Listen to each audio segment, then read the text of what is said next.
को न हम बिसराएंगे, ठीक है। नया माल पटाएंगे, रहरिया में लेके जाएंगे, ठीक है। आई एम लफुआ। माल के चक्कर में जनी पड़ी है ये भैया, तुहारा कमाई कुल खा जाई रुपैया। शादी के अपना उ भतरा संगे जाई, तुहारा के बाबू घोड़ा लंड पकड़ाई। 4 साल में बनी जाई 4 लड़का के माई। आइयो अपन इज्जत अपने हाथे में बा। गोरी कसम तू खैलू हमरा साथ, कालू छोड़ा न तू हर हाथ, कि धोखा दे के चली गईलू, कि तुहरे गड़िया पे मारा बलात, कि जियत मरी जाई।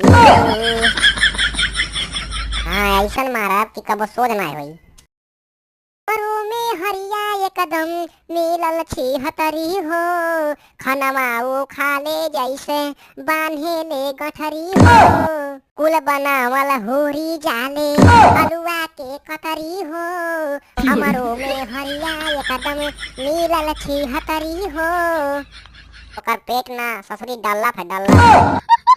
घर पतवरुआ के भैंसिया कुल हमारे चर गए चरिया, अब गरिया आई बसरऊ के गरिया।